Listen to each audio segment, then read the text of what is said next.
and Resilience at FSD Africa. Thank you so much for still sticking with us. Thank you. All right, now let's continue and speak about insurance. When it comes to this particular matter, how do we convince people to be interested in insurance, first of all? Because many a times you find the insurance people who usually come and they follow you, they want you to just belong to their company and subscribe to them. So how do we convince Kenyans and tell them this is a good route to follow? Yeah, so I just want to start with the last bulletin that you just kind of brought out in terms of the kabambe versus the smartphones. You know, yes. Still Kenyans do use the kabambe phones. That basically means that we really need to use these types of channels that they have to reach out to them. And the question that you've asked, how then do we make them interested in insurance? One, insurance, most of the time people say it's not a very interesting discussion because people kind of talk about insurers as those people that collect your money, then they disappear. And yes. Only what happens is until you get a claim, you'll start chasing them around. Now, how then do we make people really want to be part of the game? Because the risks are there. That is a reality. People really need some form of protection. That is something that we need to think about. But there are certain things that have to be addressed. One, I think in terms of the claiming process, I think the insurance industry really needs to make the claims processing to be as easy as the way people purchase these particular products. The claim process becomes very difficult. People most of the time don't understand the claim process, particularly within the insurance industry. And what we are urging the insurance companies to look at how then they kind of ease in the claims processing of these particular risks that have kind of transpired. The second element, and this is something that has to be also done together with with the regulator in Kenya and even across the world. The key thing is that we really need to start educating people the importance of insurance, because insurance is a very important element with the day-to-day lives that we are currently living. So if we are not going to have a way in which maybe people do not understand what are the benefits of insurance and how easily they can access these particular products, then we'll still get to that particular point whereby people do not really get interested in insurance, because education is a very important aspect. I really love the regulator in Kenya. They have been trying to do a lot of what we call bima mashinani.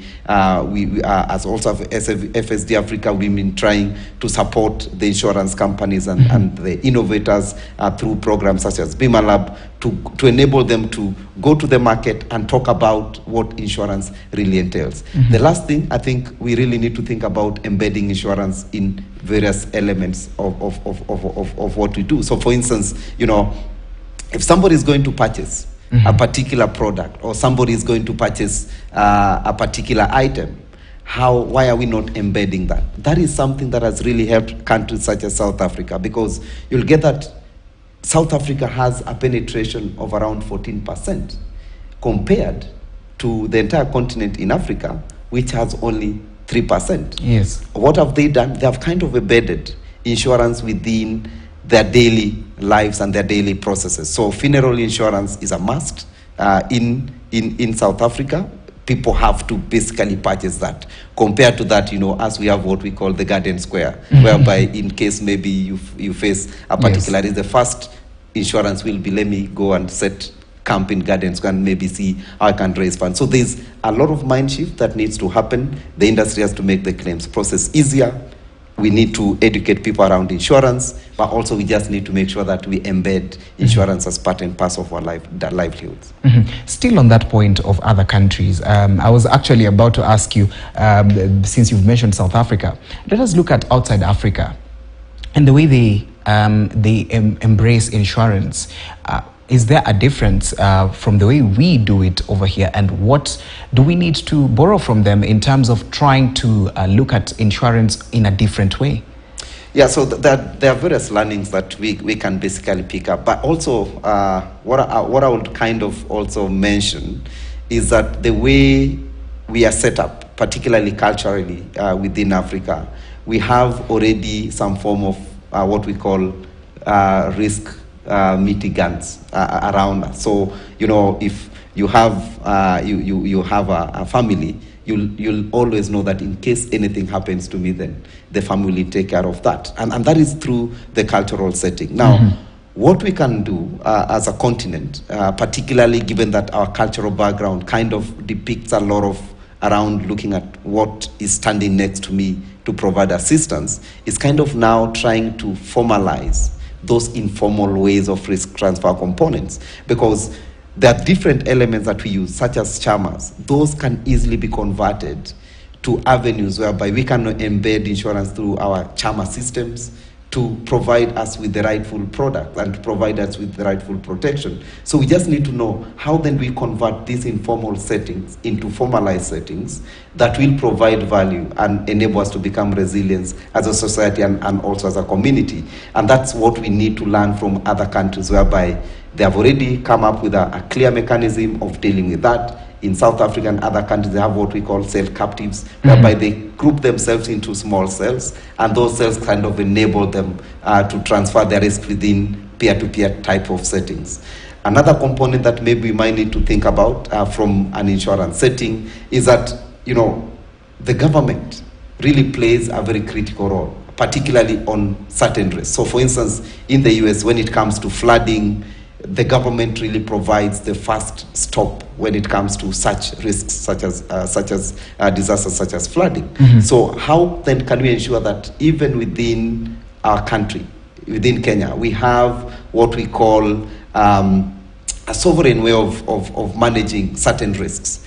Is it climate? Can we be able to really provide even subsidies to our farmers to address issues such as drought? I know the government has really done a lot in terms of really coming up with certain mechanisms whereby they do provide premium subsidies to pastoralists in northern Kenya. There's also some form of premium subsidies for crop insurance, but we need to do more. We need to basically bring all this together in a proper government budgeting, whereby some of these risks can be addressed at a sovereign level, or I basically call at a macro level. So there are so many actions that we need to do, to undertake, to manage the risks that we are currently facing. Last but not least, I think the regulator has to also come in, and as a private sector agency, FSD Africa, we work closely with regulators and even the policymakers to look at how then, what are these policies that can be put in place to catalyze the risk transfer mechanisms within the continent. So for instance, I know we are working with the insurance regulator towards coming up with some policies around inclusive insurance, because we want to basically bring everybody on board, because if we let people live out of insurance, then it will mean that they'll not become only a burden to the community, but also that will be a burden to the government budgeting and the government spending. So it is important that some of these risks can be easily transferred to the private sector through a proper budgeting system within the country. All right, we've come to the end. Briefly, 30 seconds. Just tell us what is the Insurtech. When you look at it in terms of a 2023 outlook, what are we looking at? So I think from the Insurtech perspective, we are seeing more catalytic funding going to that particular sector, because they have the silver bullet to unlock the risks that most of the insurance sector countries are facing in Africa. The second thing is that we really need to still support them through providing the rightful training, and that is a program that we've been running as FSD Africa through Bima Lab. We still need to provide them with the rightful regulations, and I think we've seen the regulators really coming together to give them things such as regulatory sandboxes to take them to the next level. So the outlook is very positive. We really need to continue supporting them through funding, through technical support, but also providing the right regulations. And I think then we'll be able to close this particular protection gap that has been widening. Thank you so much, Elias, for joining us and speaking to us about Insurtech and the outlook 2023 and what we need to do. All right, we've come to the end of business today.